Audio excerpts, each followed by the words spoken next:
Muy bien. La clase del miércoles, es decir, la clase antes del examen del viernes, terminamos definiendo qué cosa es una forma diagonalizable. Dijimos que una forma bilineal o sesquilineal, en el caso, simétrica en el caso de ser bilineal, hermitiana en el caso de ser sesquilineal, sobre un espacio de dimensión finita n, es diagonalizable si existen n subespacios de V con dimensión 1, tales que V es la suma directa ortogonal de estos n espacios. Por supuesto, son todos ortogonales con respecto de la forma phi. Un ejemplo claro de esto es el producto punto en Rn.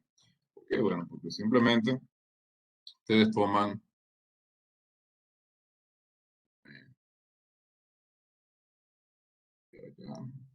esto, de acá. Entonces, un ejemplo, como decía, es el producto punto de Rn. El producto punto es un ejemplo de un montón de cosas para formas bilineales, porque es una forma bilineal y es una forma bilineal que conocemos muy bien. Pero otro ejemplo sería, por ejemplo, valga la redundancia, en R2. Tengo esta forma, o phi, que va de R2 por R2 en R, y que lleva pares X y Y en este producto. Producto de X traspasado por A por Y, siendo A esta matriz.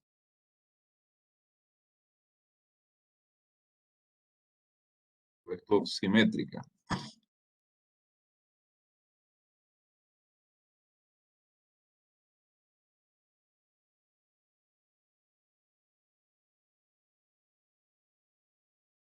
Esta forma es diagonalizable porque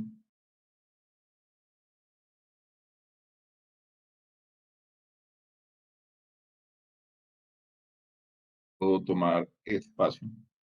Fíjense que, pero ya va. No es ortogonal.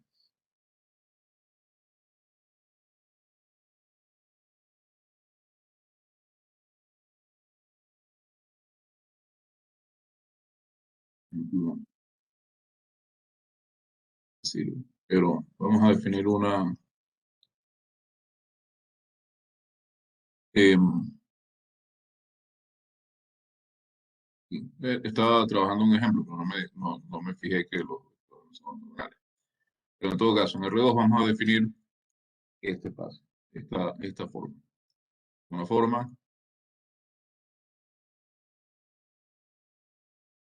en R2.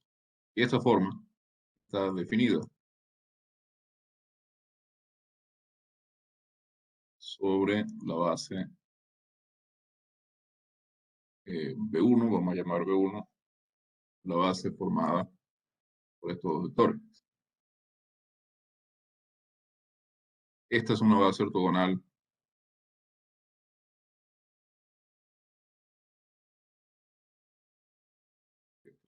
que quiere decir que está definida sobre esta base por la siguiente matriz.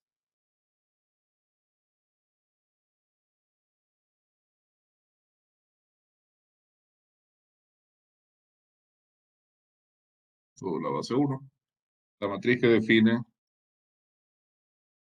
A sobre esta matriz es 2, 0, 0, 3. Entonces, esto lo que quiere decir, obviamente, es que si este es el vector V sub 1, este es el vector V sub 2, y de V1 con V1 es 2, y de V1, V2 es 0, y de V2, V1 es 0, y phi de V2, V2 es 3. Esta matriz es diagonalizable. Esta forma, obviamente, es diagonalizable.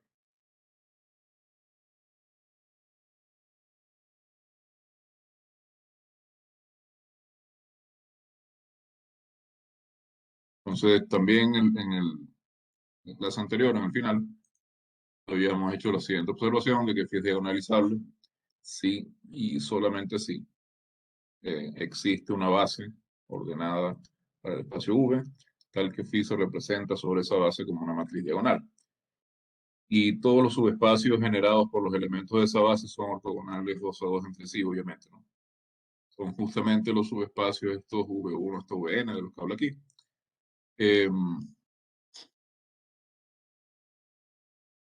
Y para demostrar esta observación lo habíamos hecho en una dirección, habíamos dado la idea y eh, luego les había dejado como ejercicio la otra parte.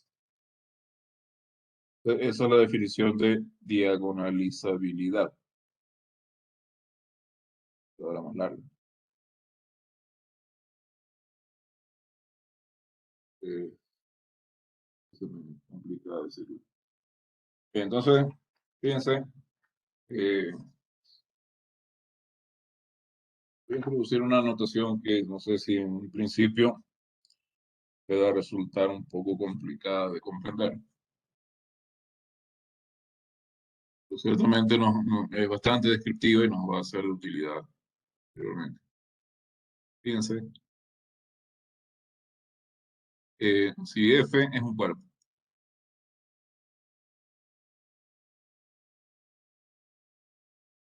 entonces F es un espacio vectorial sobre F.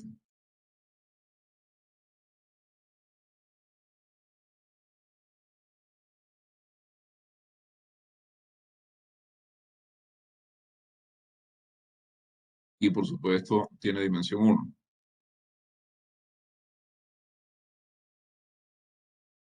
Y por supuesto yo puedo definir sobre ese espacio formas bilineales, o formas sesquilineales en el caso de que F tenga una conjugación no trivial.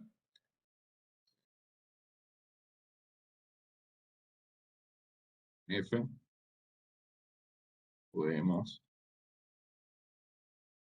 definir formas bilineales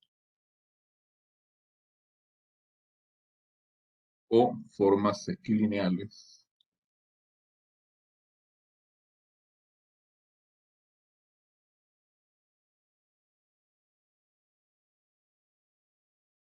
si F tiene una conjugación no trivial. No es el caso de los complejos. Si F es el cuerpo de los números complejos, entonces, en lugar de definir formas bilineales ahí, podemos definir formas bilineales de la siguiente forma. Puedo definir phi, vamos a llamarla phi sub a si quieren, de f cuadrado en f, que lleva pares de elementos x, y en este producto. Aquí tengo x, multiplico por a, y multiplico por y en el caso en que esta es una forma bilineal. Yo hablo de formas bilineales, y bueno, noten además que esta forma es simétrica, ¿no? Como eh, producto en f conmutativo,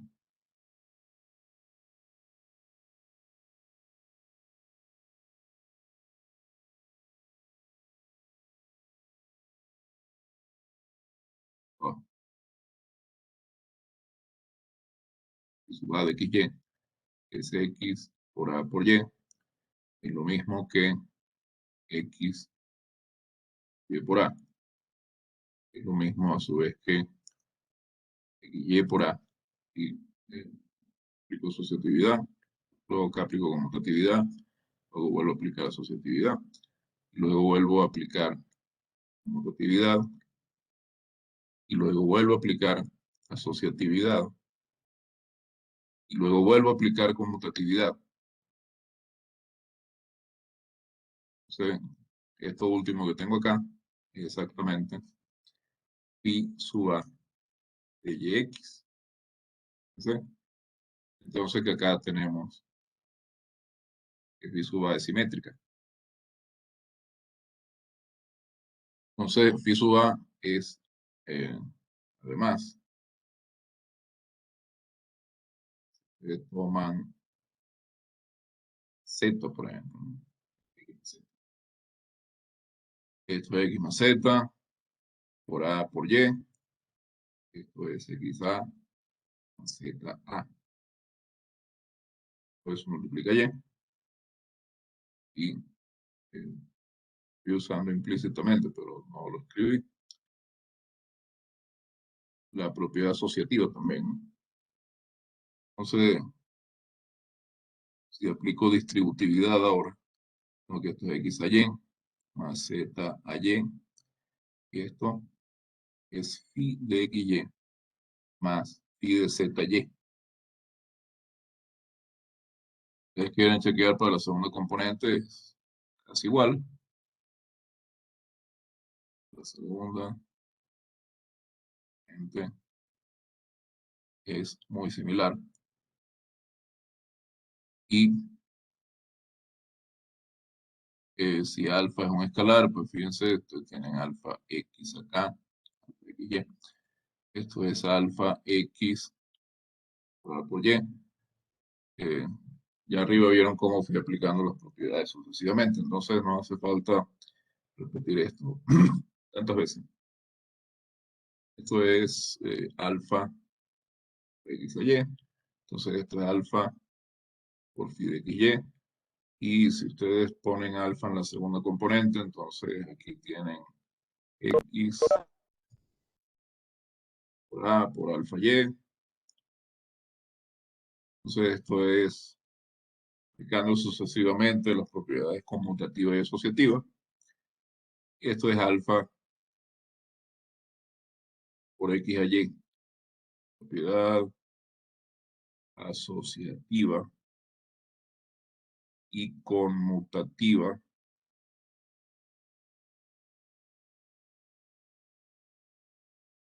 iteradas. Estoy aplicando varias veces de forma consecutiva.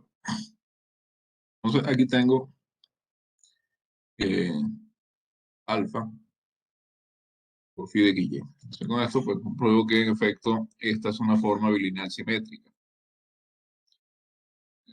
Bien, entonces, vamos a poner acá aquí está el caso en que f no tiene una conjugación. Si f tiene una conjugación,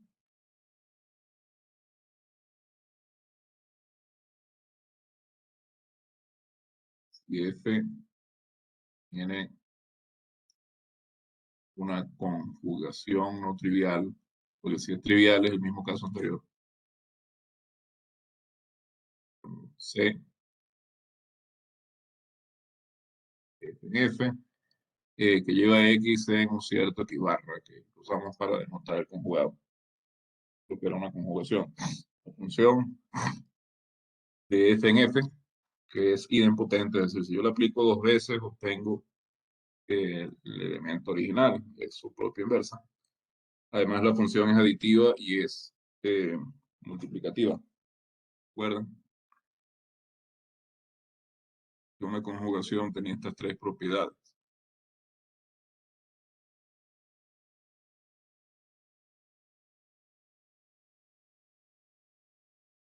Solo por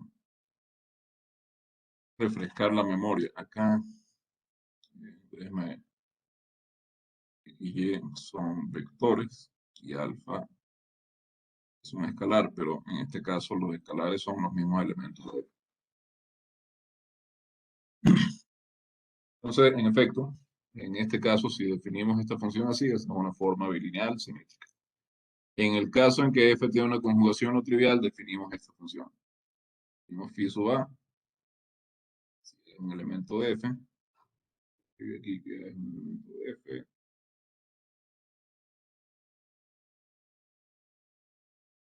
es un elemento de f, en este otro caso, definimos una función phi sub a que va de f cuadrado en f y que lleva a xy en x por a por el conjugado de y.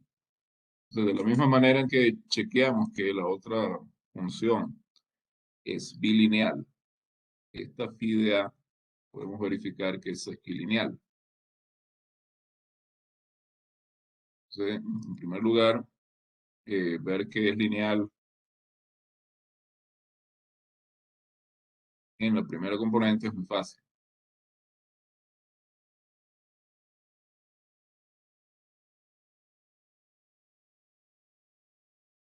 muy fácil. Lo pueden hacer ustedes, porque es prácticamente repetir lo mismo que hicimos para el caso anterior. Pero vamos a ver qué pasa con la segunda componente.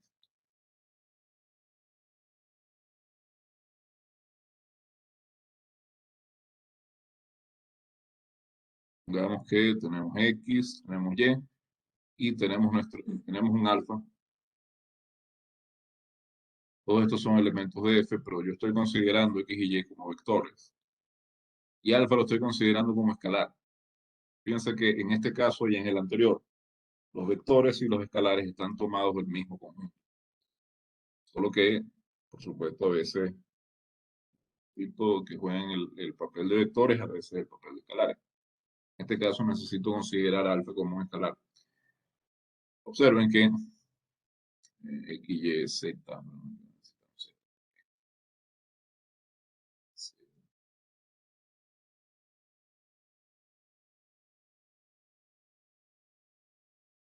acá, acá, sobre este son.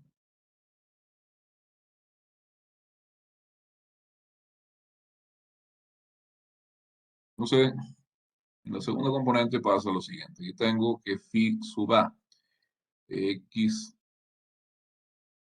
y más z es x por a por el conjugado de y más z. ¿Cuál es x por a por conjugado de y más conjugado de z, dado que la conjugación es aditiva? Y aplico distributividad y obtengo que esto es x por a por el conjugado de y más a por el conjugado de z. Vuelvo a aplicar distributividad. Bueno, voy a aplicar un solo paso de más z. Quizá por conjugado y, que también quizá por conjugado de z. Entonces esto es phi de phi sub a de xy más phi sub a de xz.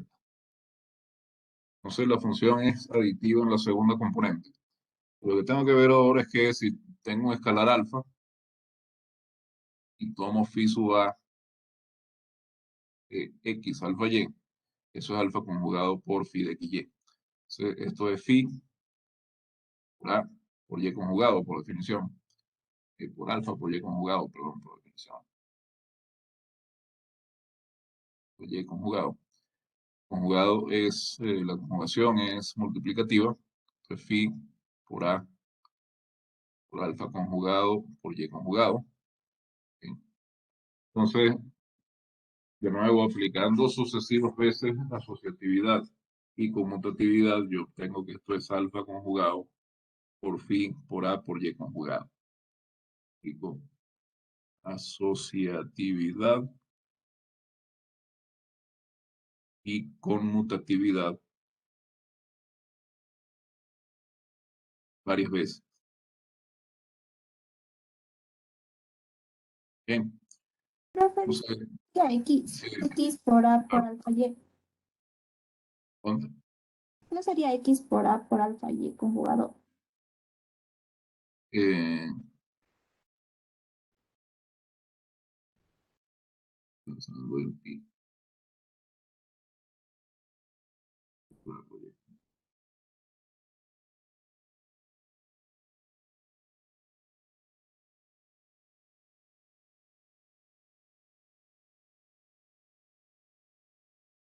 Y esto es justamente alfa conjugado por phi de xy.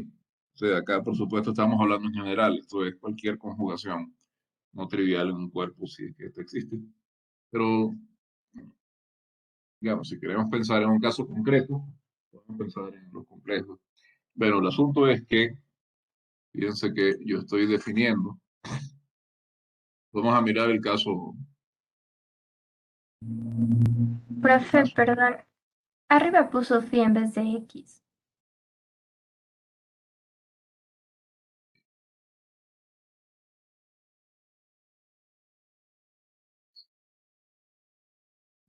por lado, me parece.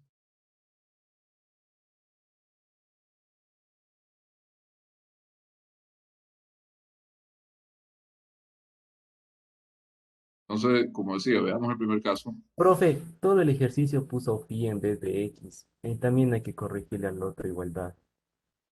Ah, no, aquí no lo puse.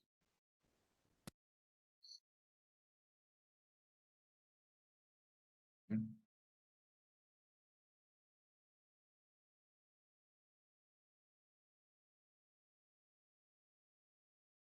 bien, arreglado.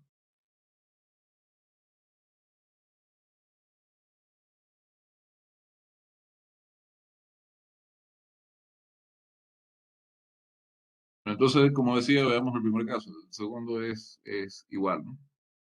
Tengo una función que está definida, la llamé phi sub a, que va f por f. En f yo puedo escribir acá f cuadrado, pero me interesa enfatizar que no es el espacio vectorial f cuadrado, sino que son el espacio vectorial f, eh, producto cartesiano consigo mismo. Hay una diferencia sutil ahí, ¿no? Pero importante. Entonces, considero el primer caso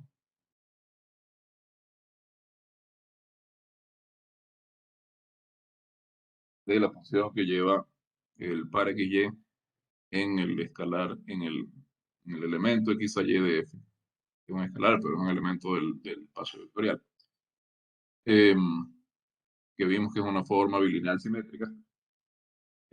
Obviamente, piense que si ustedes toman cualquier elemento distinto de cero en F, digamos 1,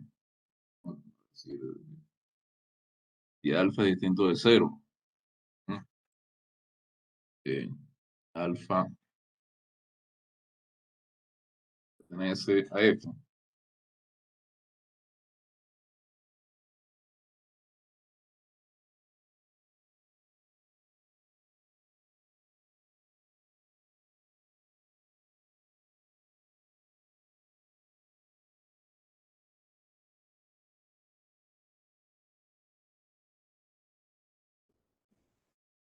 Este, pero,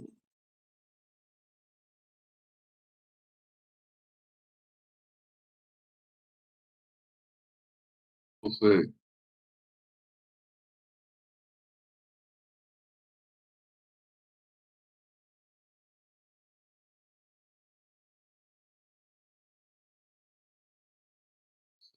eh, puedo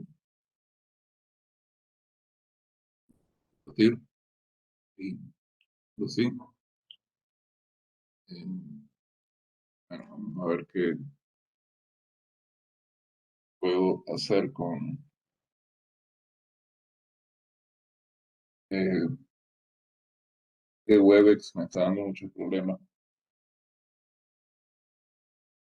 Así que déjame pensar si, digamos, en caso tal, yo les aviso con antelación. Entonces, digamos que tenemos un A distinto de cero, un alfa distinto de cero en F. Obviamente, si yo tomo, yo tengo cualquier otro elemento F, ¿sí? Yo puedo escribir este X como eh, X por el inverso de alfa, por alfa. Este es un escalar que puedo llamar beta. X es beta por alfa. Así que todo X en F es combinación lineal. Es medio ridículo la combinación lineal. Múltiplo. Un múltiplo es una combinación lineal como solo sumando. Múltiplo de alfa, ¿no? Eso quiere decir que este conjunto alfa genera el espacio vectorial F.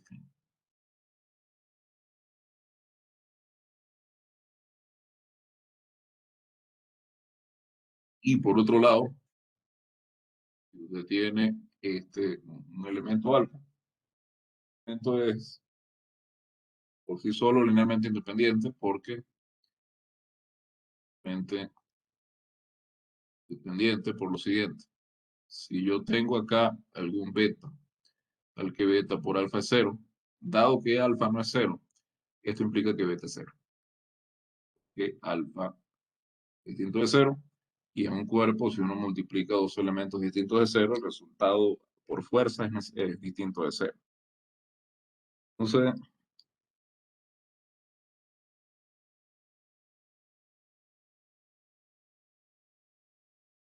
este conjunto que tiene solamente alfa es una base de F. Si F es un cuerpo no trivial, si F tiene más de un elemento. Pues fíjense, si uno tiene solamente el cero, eso satisface, bueno, ahí no se satisface la propiedad de que no hay divisores de cero. Entonces, siempre, si F es un cuerpo, cero es distinto de uno. Puede tomar eh, a este conjunto como base de F, por ejemplo. Pero como decía, en general, no tiene cualquier base de cualquier elemento no nulo en un cuerpo. El conjunto formado por ese solo elemento es una base de ese cuerpo visto como espacio vectorial sobre ese mismo cuerpo. Sí, fíjense que eh, solamente es una base.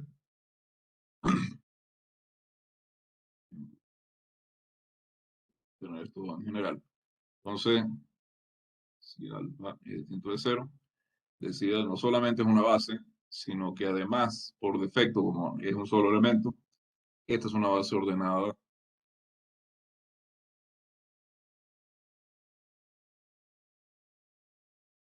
de F como espacio vectorial sobre el mismo cuerpo F.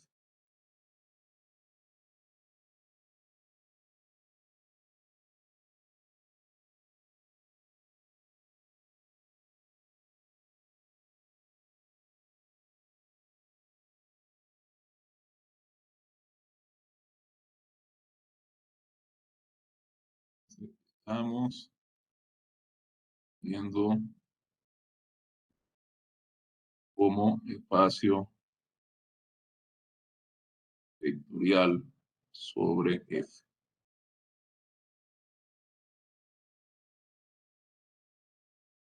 ¿De acuerdo?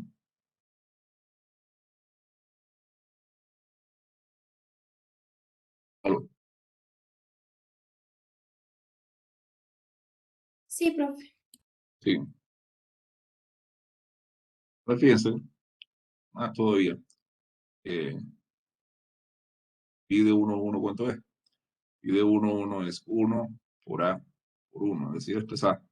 Entonces, si consideramos que esta es la base canónica F, entonces, ya cualquier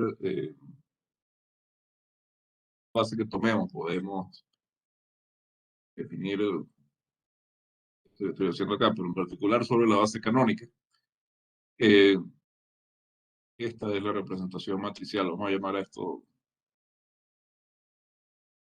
C. La representación de phi sub A sobre la base canónica es A visto como una matriz, acá esto yo lo estoy poniendo en 3x7. Eh, A visto como una matriz 1 por 1. Es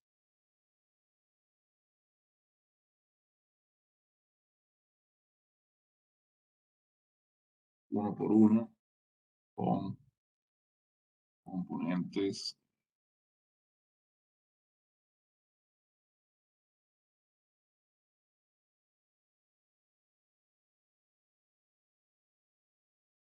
Entonces, fíjense, eh, no, después de un cálculo muy sencillo, puede darse cuenta que en el caso en que yo estoy definiendo phi sub A sobre un cuerpo con una conjugación,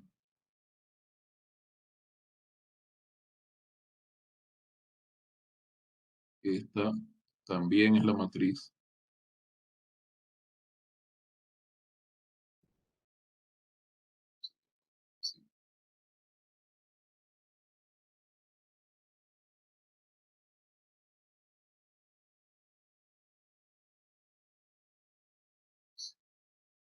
de, lo puse entre paréntesis, pero todo es entre corchetes. Estoy acostumbrado a ponerlo entre paréntesis, pero ya estoy usando la notación de corchete. Entonces, como decía,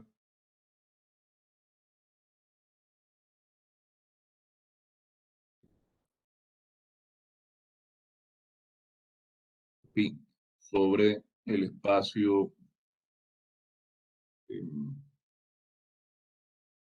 eh, representada, perdón, sobre la base canónica de F, visto como un F espacio vectorial, es una matriz uno por uno que tiene solamente al A. Es la única componente que tiene. Ahora piensa en una cosa. eh, una cuenta fácil. Pongan que W,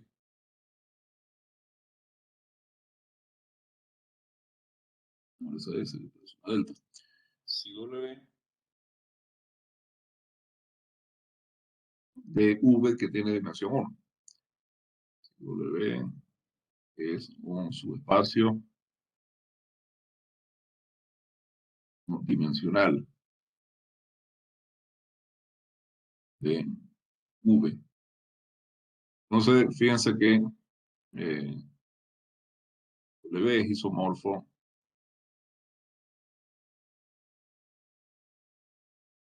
bueno, perdón, a F.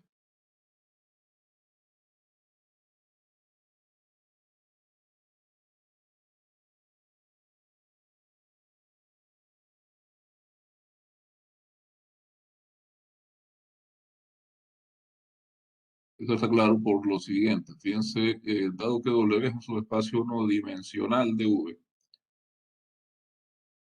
acá entre puntos indicando que lo que quiero es mostrar eso. Fíjense que como W tiene dimensión 1,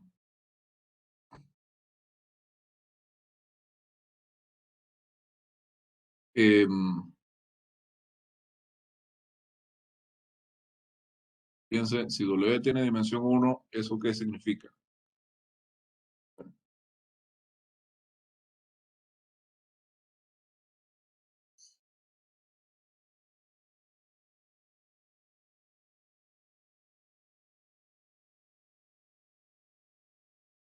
Como les decía, déjenme ir llamando a alguna gente para dar la oportunidad a personas que no han participado.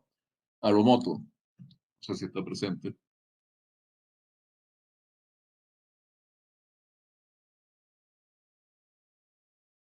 Lo moto,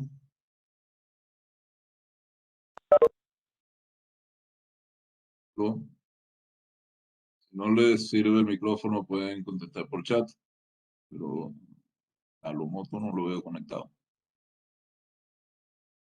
Pero, ajá. Jordán Casamen,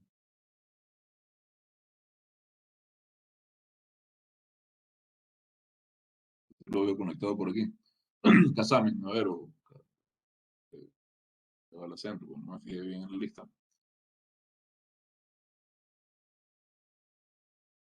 Dan, está prestando atención. Cero. Grijalva, Sí, profe. bueno, es. Yo estoy diciendo que W tiene dimensión 1. ¿Qué significa eso? ¿Qué cosa indica la dimensión de un espacio vectorial?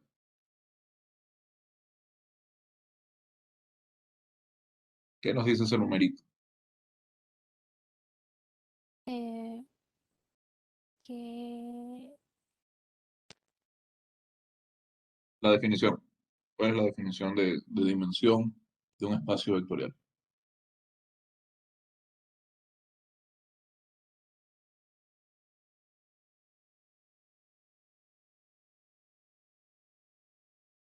A ver,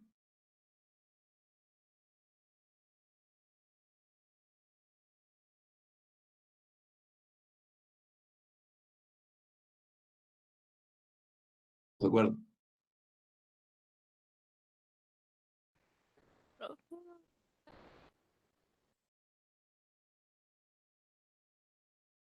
No importa si se equivoca, diga lo que se acuerda de su clase de álgebra lineal. Si se equivoca, igual tiene su punto de participación, una participación. Va a ser un punto, pero el distinto de ser. número de vectores que ¿Ah?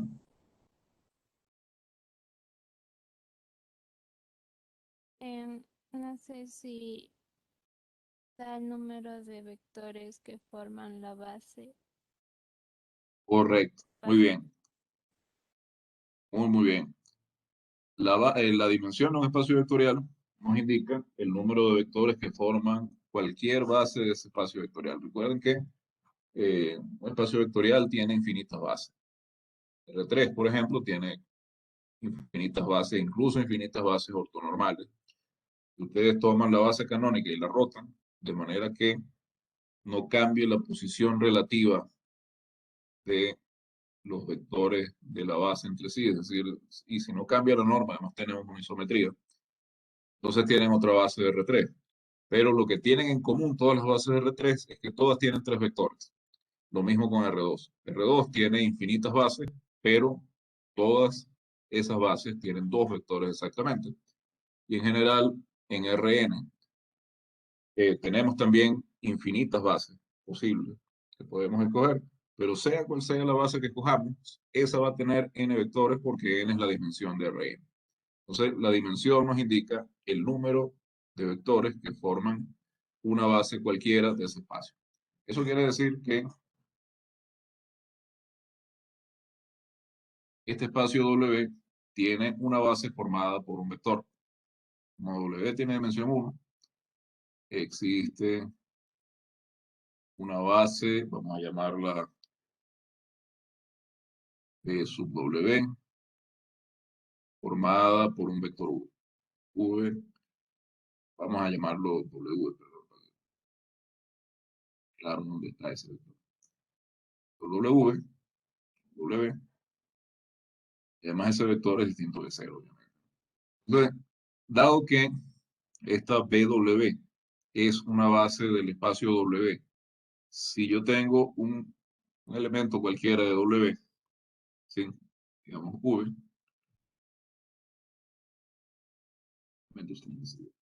si V es un vector cualquiera en W, bien, yo puedo escribir este V en función de W. ¿Cómo lo puedo hacer? A ver, Hurtado. No sé si está presente Hurtado.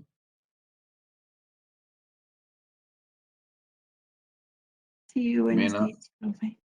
buen Sí, día, ¿cómo buenos está? días. A ver, fíjese una cosa. V es un vector cualquiera en el espacio W. W es W pequeña, es un vector que él solo, el conjunto formado por él solo, es una base del espacio W. Entonces, ¿qué puedo yo decir de este vector V?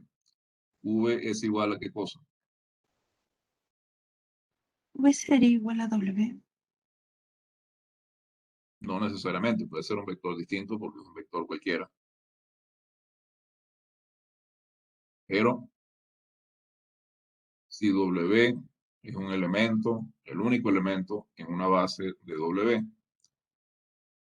¿cómo podemos escribir ese vectorcito V? Como combinación lineal con respecto a W. Combinación lineal, muy bien. Y en este caso, porque es un solo vector, ¿eso qué significa? ¿A qué tendría que ser W? O alfa de W. Alfa por W, exactamente. Existe un escalar alfa, tal que V es alfa por W. Muy bien. Indicarle aquí.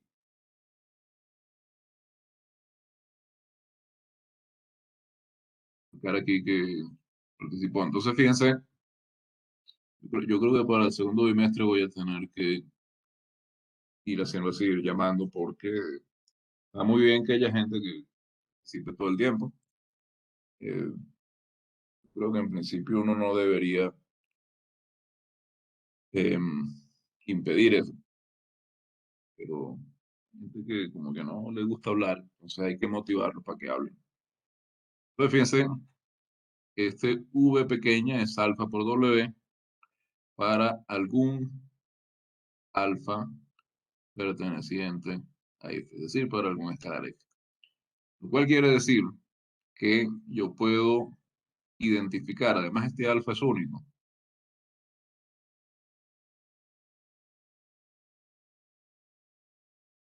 Entonces, podemos definir esta transformación lineal de F W que lleve el escalar alfa en la base, en alfa por la base W.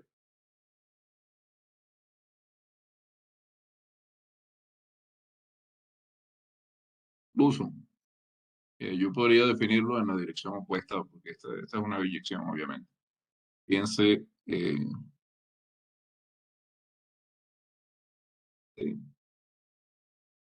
que es una transformación lineal.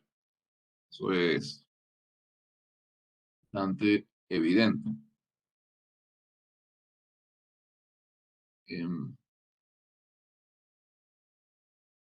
Tan evidente que lo dejaría como ejercicio, pero las transformaciones lineales no son el punto de este curso, sino las transformaciones afines. Entonces no sé hasta qué punto esto sea significativo para como parte de su formación en esta materia. Pero fíjense que T es una transformación lineal porque si usted toma alfa y beta, cualquier elementos en F, ¿m? Al- alfa, beta y gamma.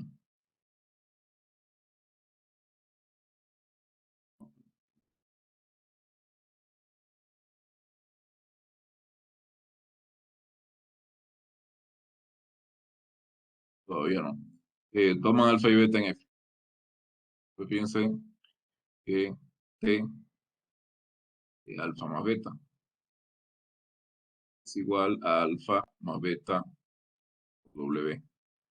Ahora, como W es un espacio vectorial, esto está en W, y los espacios vectoriales tienen propiedad distributiva, tanto de la suma de escalares con el producto de escalares por vectores, como del producto de escalares por vectores con la suma de vectores. Entonces tienen distributividad izquierda y derecha.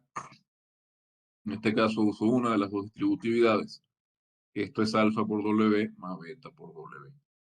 Quiere decir que esto es T de alfa, T de beta.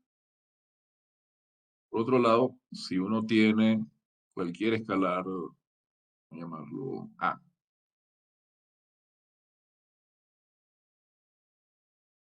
un escalar cualquiera, tenemos que T de A por alfa, y aquí de nuevo estamos usando A como un escalar, quiere decir que es un elemento de F, y este alfa también pertenece a F, pero en este caso estamos viendo F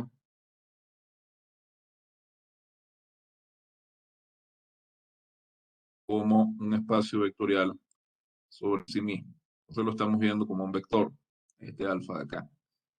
Independientemente de eso, la imagen de esto es A por alfa por W. Pero de nuevo, como en los espacios vectoriales, tenemos una propiedad que es una especie de homogeneidad. Tenemos A por alfa por W. Y esto es A por la imagen de alfa. Entonces, T es una transformación lineal. Más todavía, podemos ver que F es biyectiva. Veamos. Que T, perdón, es biyectiva. En primer lugar, ¿qué pasa si tomamos dos elementos de F? ¿No? y miramos sus imágenes. Digamos que sus imágenes son iguales. ¿Qué me dice esto? A ver, ya, déjeme de nuevo ir llamando gente. Cisneros. Cisneros, se me había olvidado llamarlo. Estaba un poco más atrás en la lista. Dado. Sí, profe. Buen día. Buenos días, profe. A ver, fíjese. ¿Qué significa que yo tenga T de alfa igual a T de beta? ¿Cómo definir T de alfa y T de beta?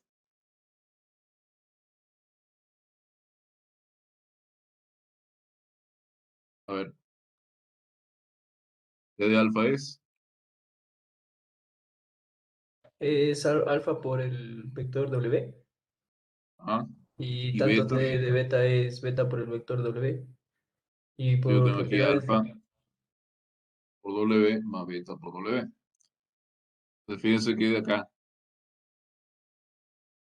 eh, podríamos concluir que alfa es igual a beta, dado que W ah, pertenece al por espacio. supuesto, pero con cuidado. ¿Por qué? Porque fíjense que esto lo que significa es que alfa por W menos beta por W es igual a cero, de donde alfa menos beta por W es igual a cero. Como W forma una base del espacio W, entonces tenemos que ese vector no es cero.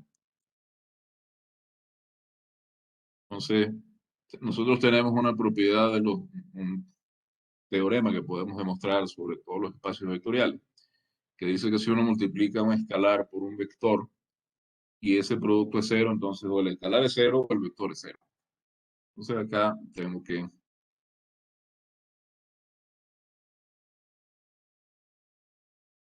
alfa menos beta, cero, consecuencia alfa es igual a beta. Entonces por acá tenemos la inyectividad, es inyectiva. Ahora tengo que ver que T es biyectiva. O sea, V, un vector en W cualquiera. Entonces, esto lo dijimos más arriba. V es igual a alfa por W para algún escalar alfa. Tenemos alfa como escalar. Eh, Eso significa entonces que V es igual a T de qué. Voy a preguntarle aquí a ver quién seguía. Pues de Hurtado estaba Jumbo, José Jumbo. T de alfa, profe. El día. Sería T de alfa, ¿no? Por definición de T. Pero fíjense que acá yo estoy diciendo, estoy demostrando que, y como ve, es un elemento cualquiera de W.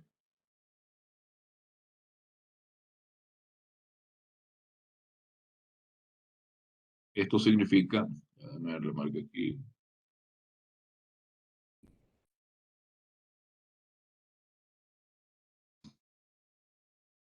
esto significa que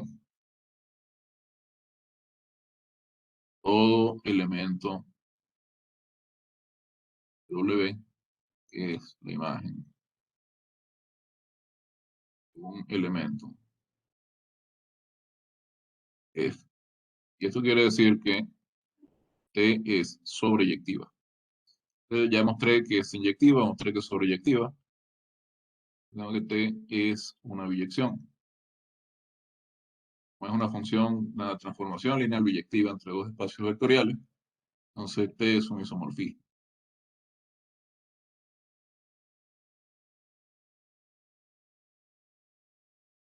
Así que T y W son isomorfos. Fíjense ahora que yo tengo hay algo más que quiero mostrar. Yo quiero mostrar que F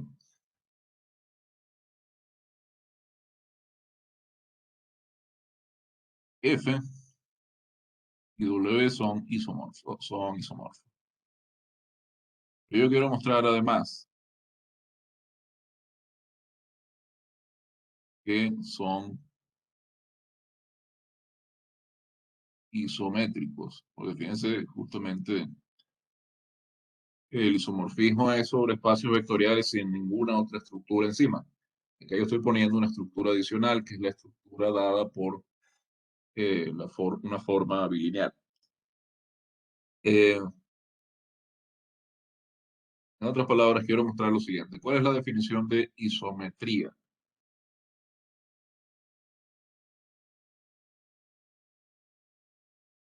¿Qué es la isometría?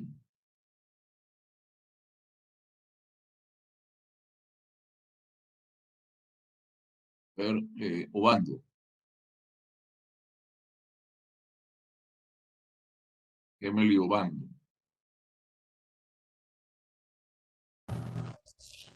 Sí, profe. Bueno, ajá. ¿Qué es una isometría entre F y W? Sí, ¿qué cosa? A ver, Mm,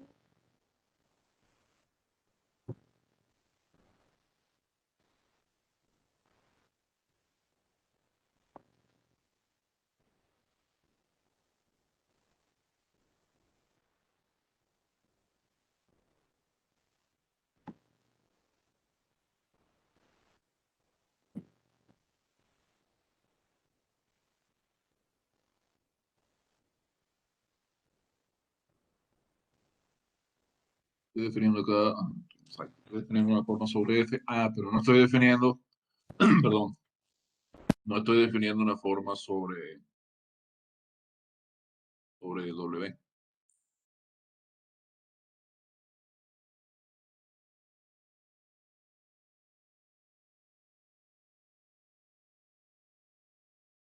Bien.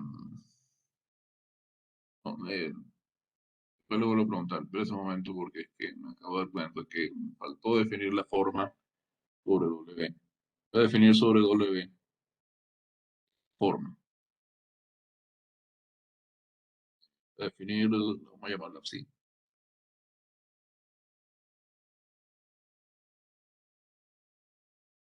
Esta forma toma dos vectores acá, digamos X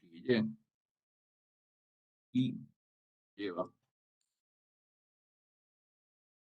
en, en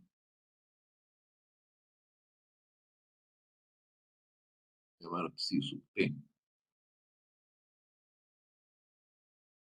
Toma X y los lleva entonces en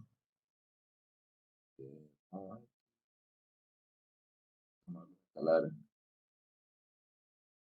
y definir la t en la otra dirección. Pues alfa por tomar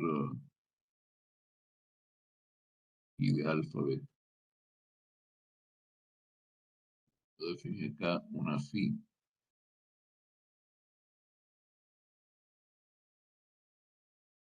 Ajá, sí, definí. Un momento.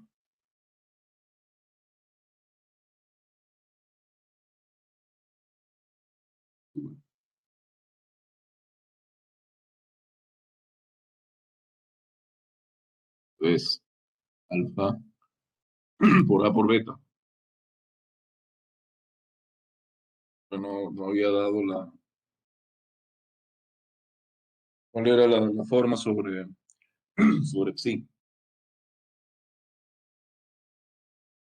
Entonces yo estoy definiendo F. Estoy definiendo T, perdón, de F en W. Em, ahora sí, ¿cuál es ¿Qué tiene que satisfacer esta T para hacer una isometría entre W y F?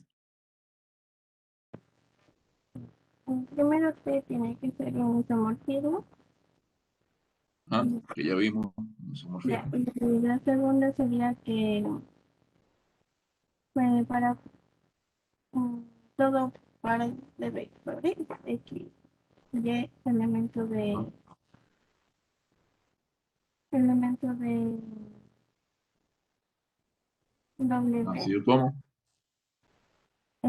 se tiene que Ujú. convertir de T de X o T de Y es igual a, no el pi, sino la función que puso ahorita, profe. Em, Eh, Entre X y Y lo que hago es alfa y beta, alfa por doble. No sé, va.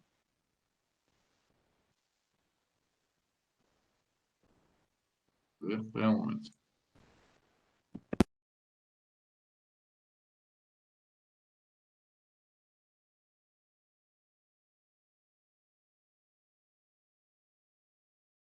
Sé que fueron problemas con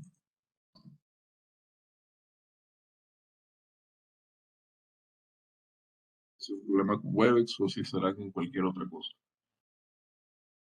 P, había dicho, ¿no? Alfa por W es X, beta, W es Y.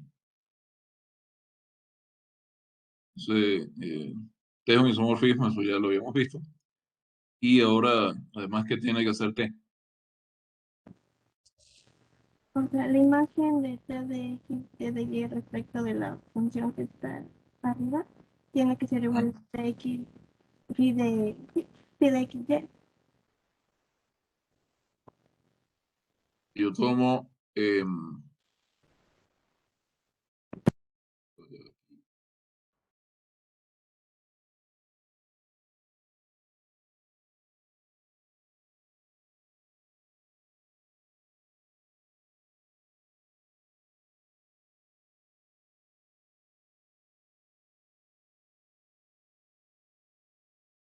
si yo tomo psi de el parte de X, T de Y, eso tiene que ser lo mismo que phi de X, Y, no al revés.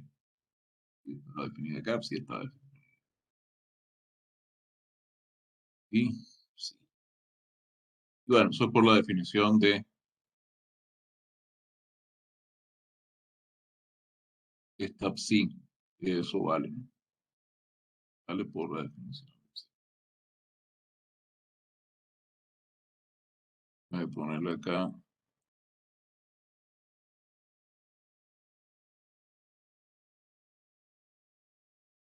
junto la participación.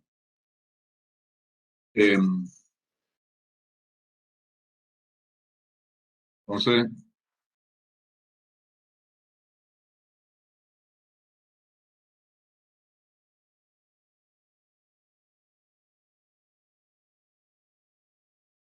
estos espacios son isométricos. F es isométrico a cualquier espacio vectorial sobre F que tenga dimensión 1.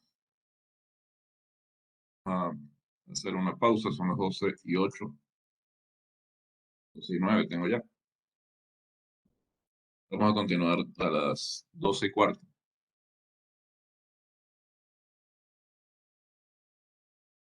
Entonces decíamos que yo puedo concluir que F visto como un espacio vectorial con escalares en su el mismo cuerpo es isométrico a cualquier espacio vectorial sobre F que tenga dimensión 1. Lo hicimos para un subespacio de W, para un espacio de V, perdón, un subespacio de V. Pero podríamos hacer lo mismo si puse aquí que era un subespacio monodimensional de V. Pero el mismo razonamiento vale para cualquier espacio que tenga, cualquier espacio vectorial sobre F que tenga dimensión 1. Entonces, fíjense que ¿Qué tiene que ver esto?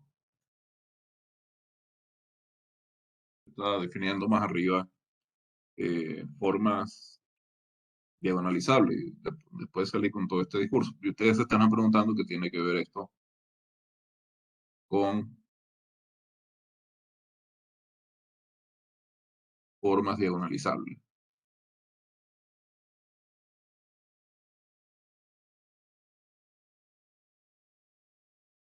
Y se lo estarán preguntando con toda razón. Bueno, fíjense cuál era la definición de formas diagonalizables. Y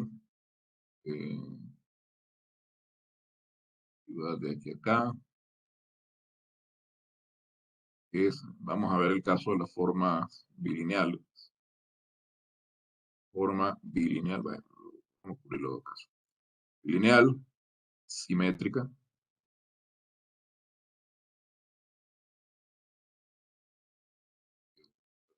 He ido a veces. Una forma bilineal. Demasiados problemas me está dando con Node, Webex. Está dejando de ser agradable. Entonces, decía que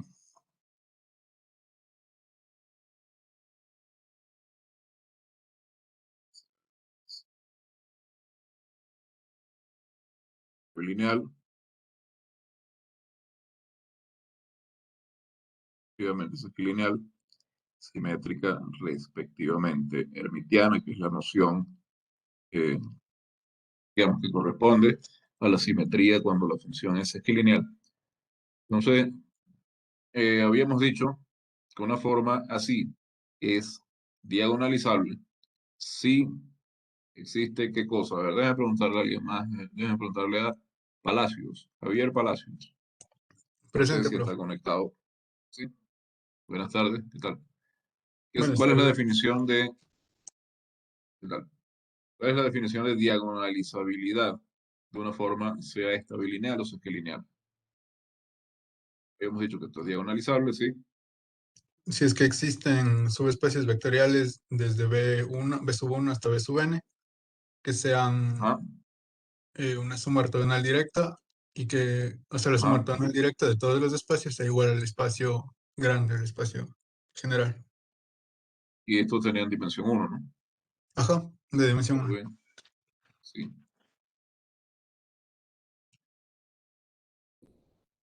¿Verdad? V sub I con dimensión 1. Esa es la definición de diagonalizabilidad. Voy a anotarle aquí. Muy bien. Entonces, eh, fíjense que lo que estoy diciendo es que,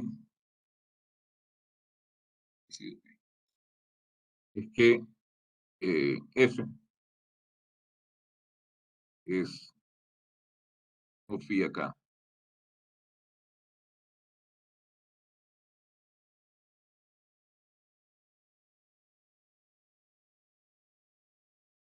Tengo phi acá. Yo puedo llamar phi sub I a phi restringido cada uno todo sub I.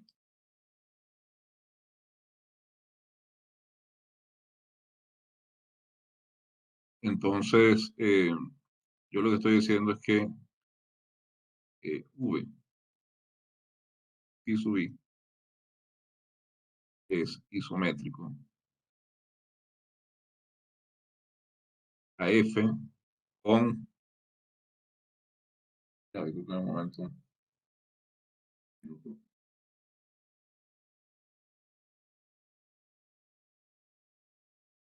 Disculpen, estaban llamando de la poli.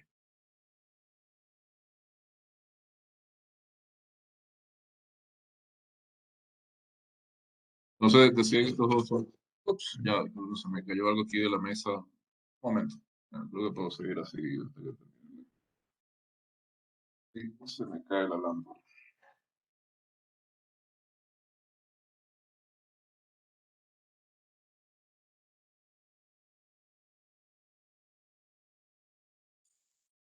Eh, Esto es isométrico a F psi. ¿Dónde psi?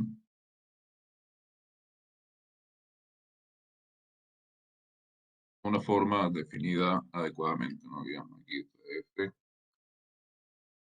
F, F, y esto lleva cualquier par acá a B en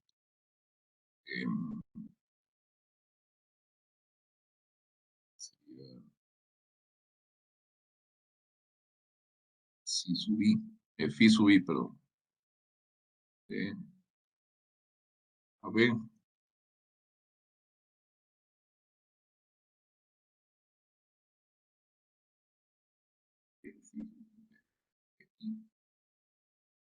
VI,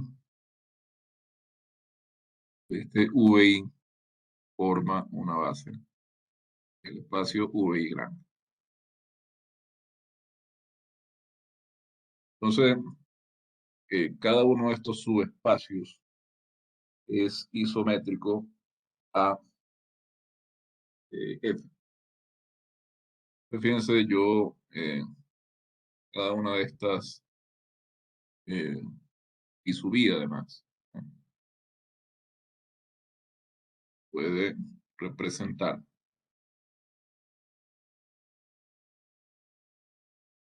vamos a llamar a esto base B sub I, formada solamente por el vector V sub I, que por supuesto, como decía, cuando uno tiene un solo vector en la base, por defecto esa base es ordenada. Entonces, esta función se puede representar en esa base de la siguiente forma. Sub I sobre la base I es una matriz. A ver, por acá, Harold Reyes. No sé si está conectado. Reyes.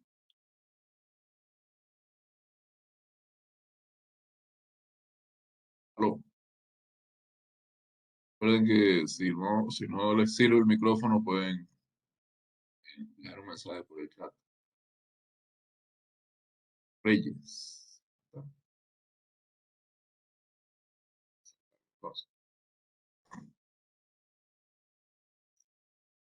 Gabriela Salazar.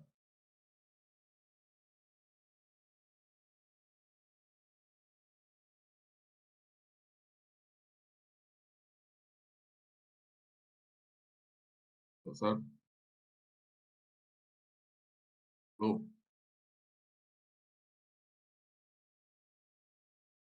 Ah,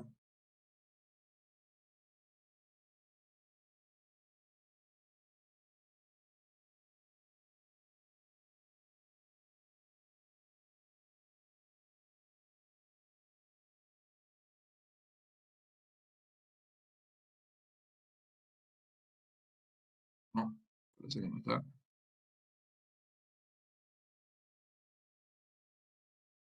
Ahora hay que pasar a otro también.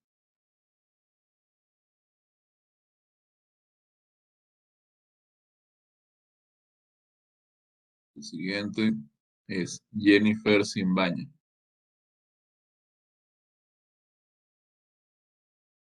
Jennifer Simbaña.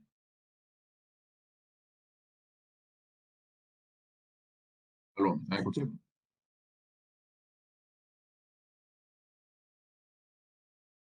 Aló, aló, Sí, se le escucha. sí, sí se oye. Sí. Ah, bien. Sabe que se habría caído la conexión o algo. Simbaña, Salazar, perdón. Iba por Salazar. No, Salazar ya lo había pasado. Simbaña. Jennifer Simbaña.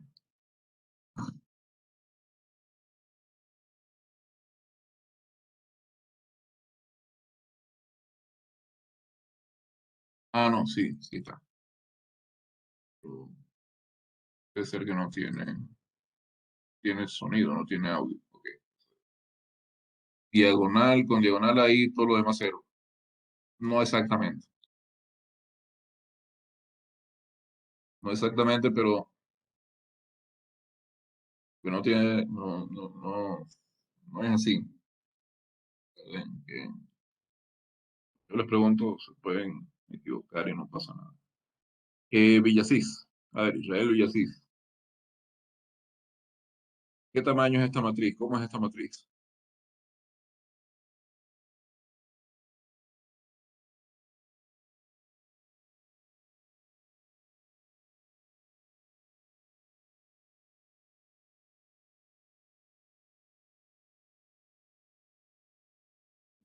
Si es que no está o no tiene micrófono tampoco.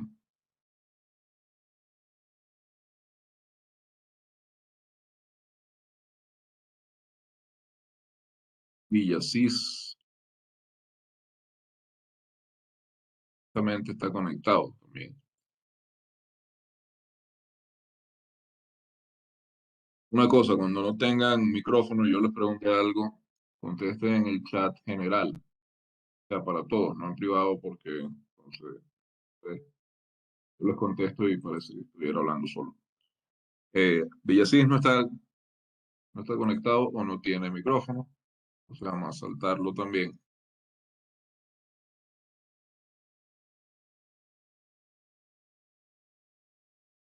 Eh, por acá decía que esta matriz, la representación de la restricción de phi a b sub i sobre la base formada por el vector v sub i, que es el único que tengo ahí en esa base. Esto es a sub i. Esta es una matriz de tamaño 1 por 1, obviamente. Los escalares los podemos considerar como matrices de tamaño 1 por 1. Y este a sub i es igual a phi de qué. A ver, vamos a volver a hacer una ronda por acá de preguntas. No sé si Alumoto, por ahí. Martín Alumoto, porque no está.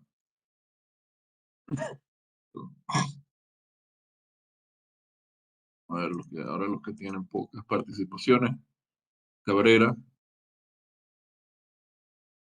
Gali Cabrera, Sí, profe. buena, ¿cómo Y está? Buenas tardes. sí, buenas tardes. Fíjese acá, ¿a qué es igual este a sub i? Sería phi de mm, B sub i. No, no, B sub Phi i. de B sub i con B sub i. Muy bien. ¿Por qué? Porque cuando yo quiero encontrar la matriz correspondiente a una forma, yo lo que tengo que hacer es tomar phi de todos los vectores en la base, ¿no? Phi de B sub i con B sub j y así. Pero acá tengo un solo vector, que es este B sub i que tengo acá. Entonces, A sub i es justamente phi de B sub i, B sub i. Así que,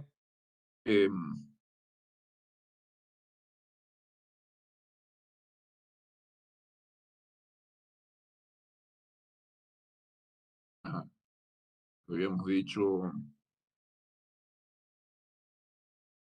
hace varias clases ya, ¿no?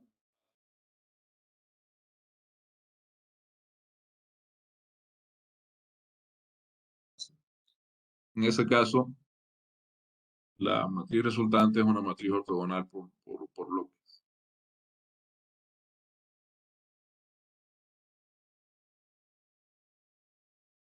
Una matriz diagonalizable. Perdón, una forma diagonalizable. Existe una base donde podemos escribir esa matriz como una matriz diagonal. Eh,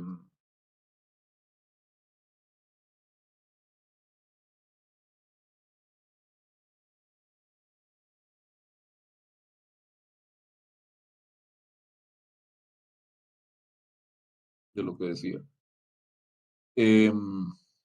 Sí, estaba diciendo es que la, la restricción de phi a cada uno de los subespacios en los que se descompone V como suma directa ortogonal o suma ortogonal directa.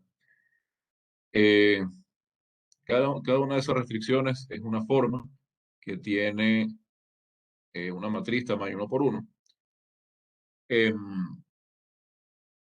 Cada una de esas formas, cada una de esas restricciones es isométrica a una forma, a F con otra forma, otra cierta forma. Entonces,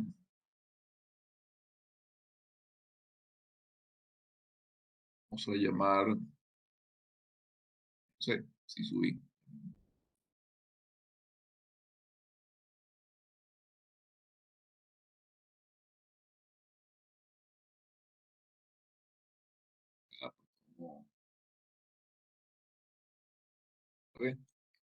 Y llego A, por la sub I por B.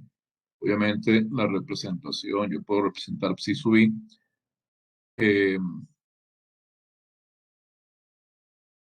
por cierta base, vamos a llamarla base canónica de B.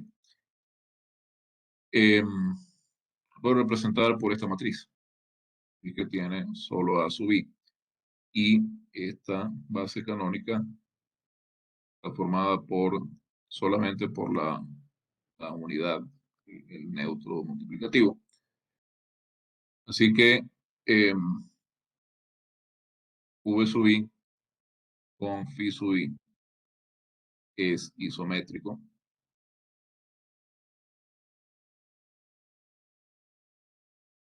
a F con psi sub I.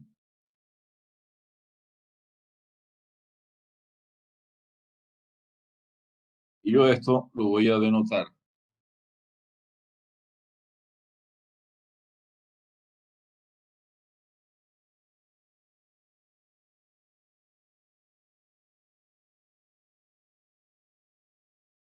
que phi es isométrica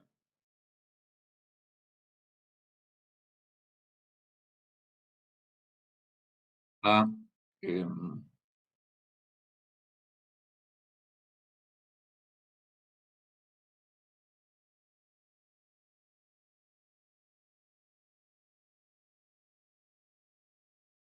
A sub I. Esta matriz define en sí misma una forma en F. La notación que yo quería introducir es esta.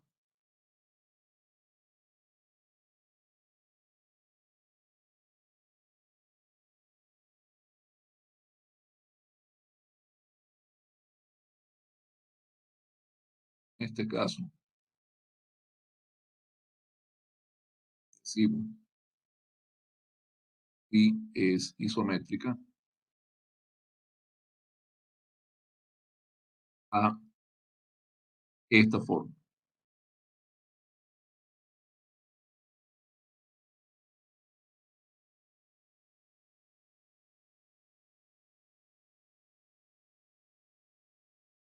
Ahora piensa que estos no son subespacios ni son nada. Entonces, yo obviamente no puedo hablar de una suma ortogonal directa de espacios.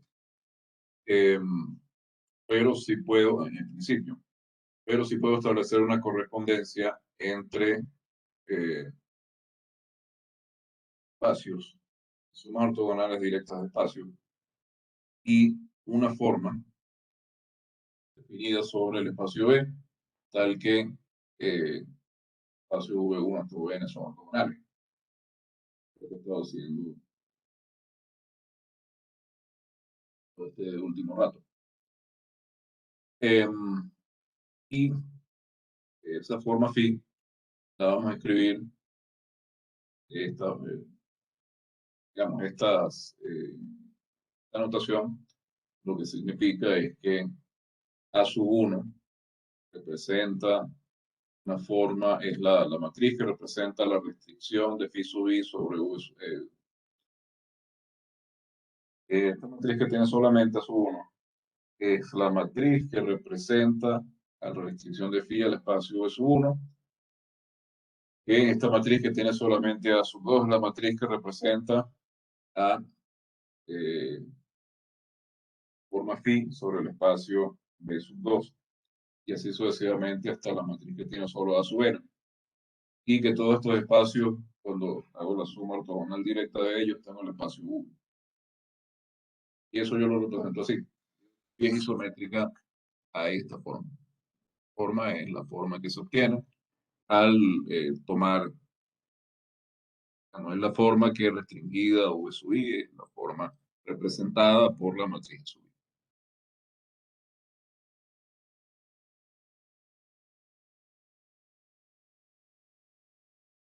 Forma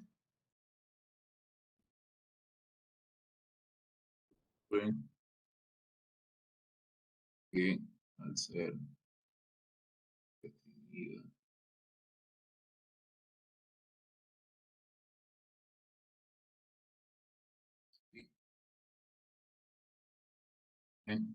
se puede representar con la matriz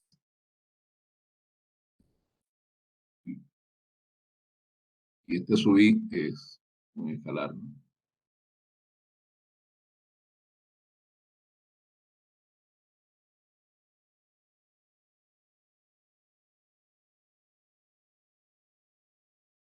Así que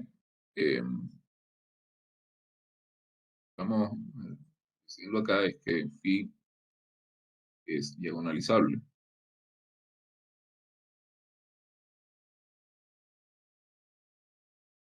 En este espacio V, sí, solamente si existen escalares a 1 hasta a n. O nulo. Pueden ser nulos. Lo puedo garantizar. Tal es que phi es isométrica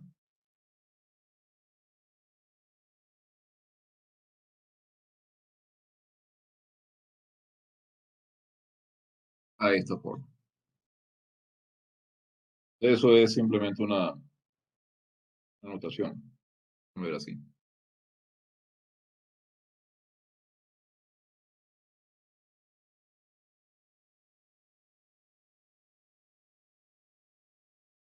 Preguntas.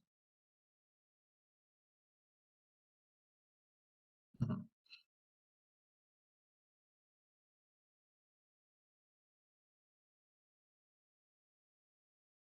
Bueno,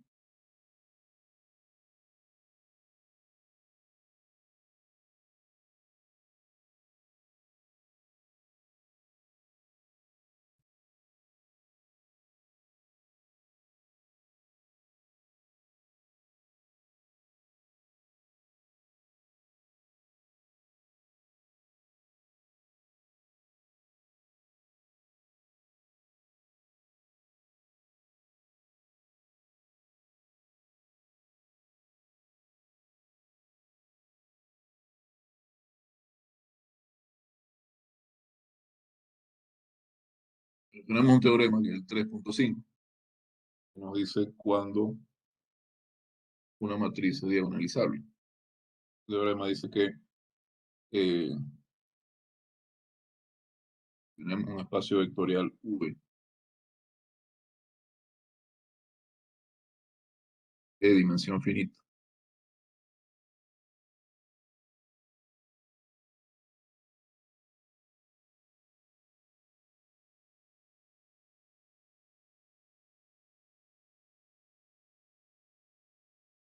Sobre un cuerpo F, ¿no?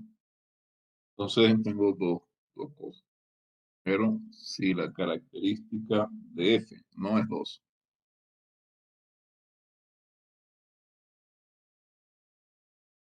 y phi es simétrica o hermitiana.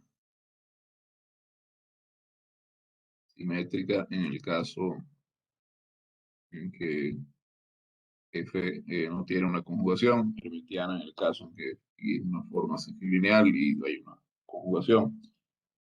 Simétrica o hermitiana.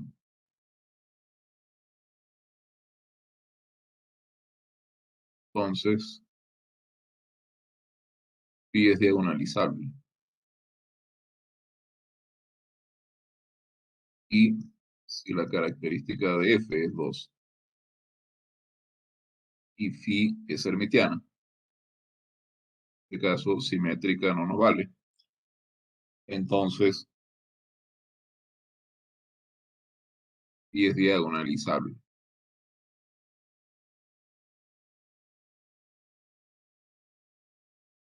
En realidad, para nosotros, el caso más importante acá, que estamos generalizando, por supuesto, es el primero, porque el único cuerpo con característica 2 que nosotros conocemos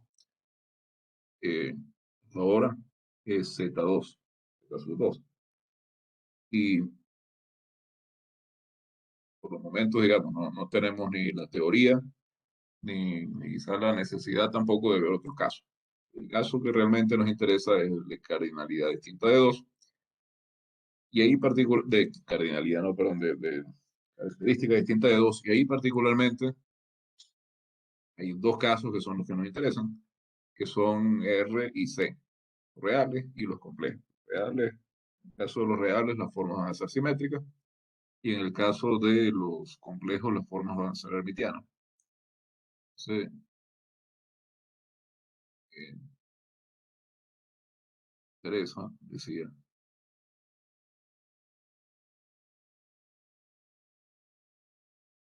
caso de característica distinta de 2, fíjense, en este caso están los racionales, están los reales, están los complejos. Si phi es una forma sobre un espacio vectorial real o racional,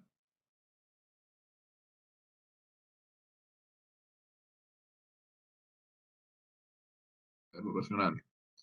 Entonces, lo que estamos pidiendo es que phi sea simétrica. Si es una forma sobre un espacio vectorial sobre R, sobre los racionales, generalmente va a ser sobre los reales. Entonces, ya con ver que la matriz es asimétrica, nosotros tenemos que esa forma es diagonalizable. Y es diagonalizable. Y en dirección opuesta, pues también sirve, porque fíjense que si una matriz, si una forma es diagonalizable, es porque en alguna base se puede escribir como una matriz diagonal. Las matrices diagonales son simétricas. Entonces, tenemos la otra dirección también, pero lo que nos está diciendo este teorema, digamos, esa dirección que les acabo de mencionar es trivial. Pero este teorema lo que nos está diciendo es que siempre que veamos una forma que tenga una matriz simétrica sobre cualquier base que sea, esa forma es diagonalizable.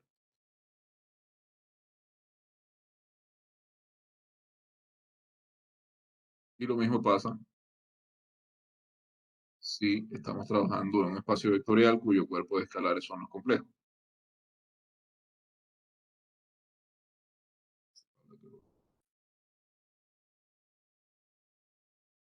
Cualquiera de estos dos casos. Si la forma phi es simétrica, por este teorema sabemos inmediatamente que esa forma bilineal es diagonalizable.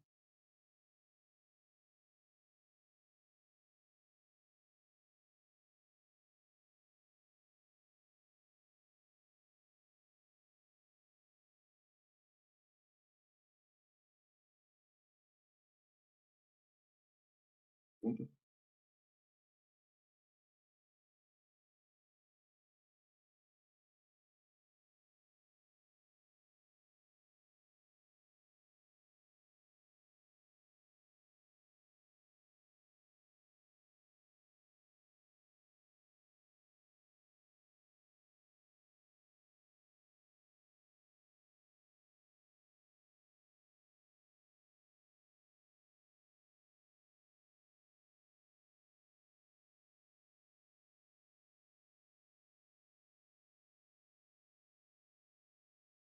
Una,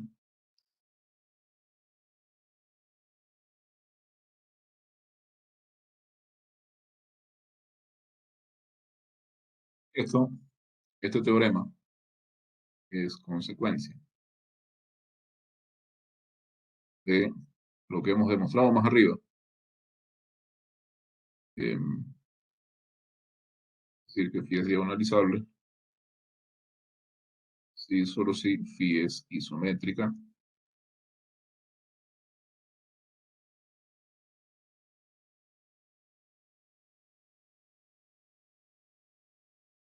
a una forma de este tipo. N escalares. Esto implica el teorema.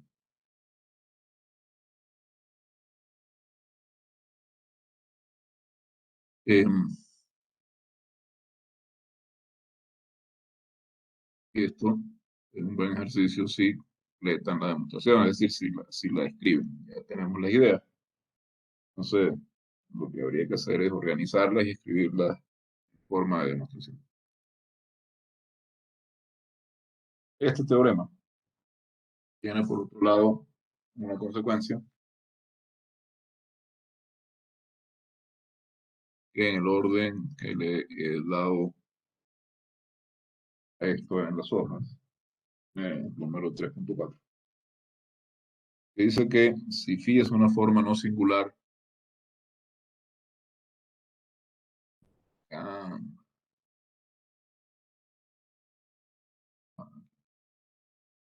dice que habría que demostrar dos cosas.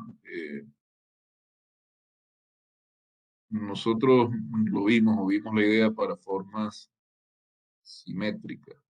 Habría que verlo para formas hermitianas. Y si quieren pueden omitir la demostración de la parte B. Aquí, omitir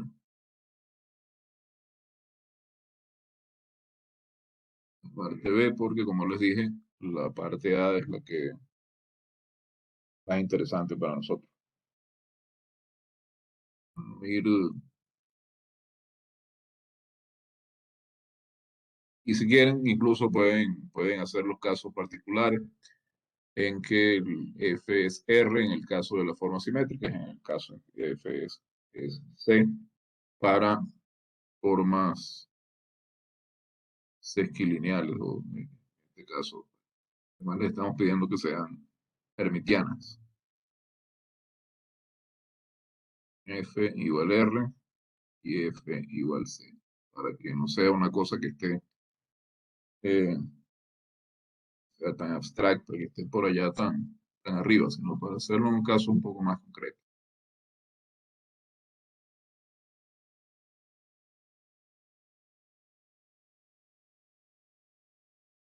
Pienso que a este nivel la concreción es importante. Ve las cosas en espacio vectorial definido sobre un cuerpo definido y luego eso no lo puede generalizar, pero la otra vía es realmente eh, agobiante.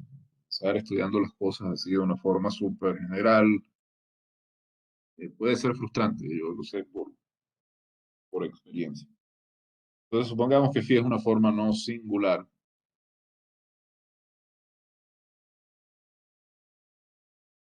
Así que yo enuncio los teoremas en general, en casos muy generales, pero luego ustedes se dan cuenta de que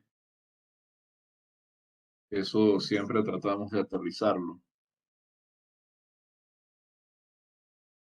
y de examinar los casos más relevantes. De tomar cualquier espacio vectorial o el espacio de tupla sobre cualquier cuerpo, tomamos, qué sé yo, el espacio de Rn y cosas así, ¿no? Entonces, decía, supongamos que phi es una forma no singular, simétrica y lineal sobre un espacio vectorial complejo de dimensión n.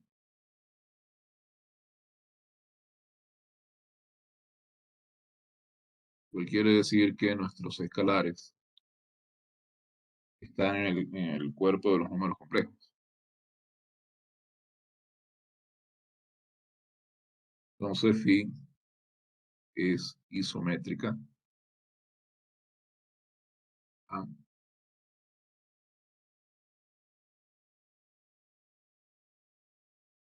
esta forma. Phi es isométrica a una forma bilineal,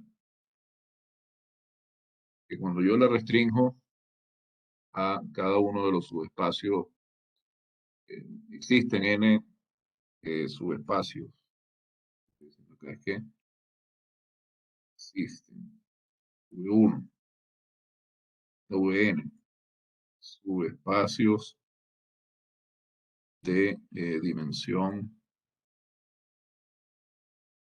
1, el espacio V, y una forma phi, vamos a llamarlo phi techo, que va en esta sectorial. Pero es la costumbre de escribir así tan en general. Y va a C. Tal que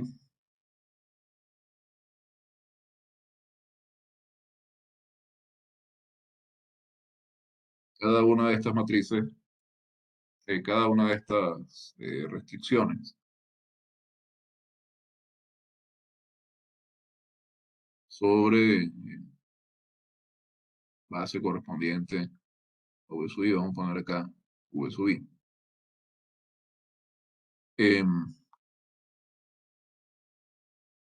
Cada una de estas restricciones tiene como matriz a la matriz 1 por 1, que tiene solamente el 1, y es isométrica a phi tilde. Eso es lo que significa esta línea que está acá, que es isométrica a 1 suma ortogonal con 1, y así en a veces, ¿no?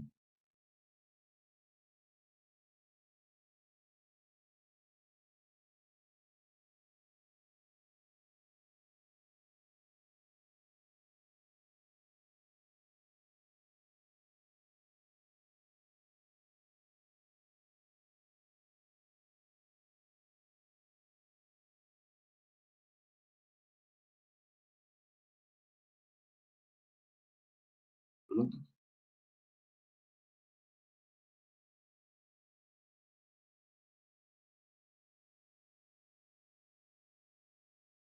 Bueno, este corolario, vamos a hacer la demostración entonces la próxima clase. No me había dado cuenta de que ya son las 12:56. Es decir, ya no queda tiempo de demostrar. 12:57. No sé si tienen alguna pregunta sobre algo que hayamos visto hoy, lo que sea.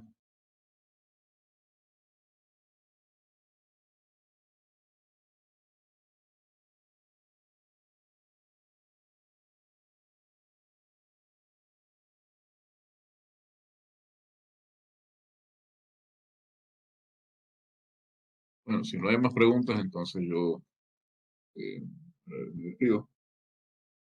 Vemos el miércoles. Voy a tratar de tener sus notas hoy no creo, pero mañana. Entre mañana y el miércoles, que creo que sí, pero un poco difícil.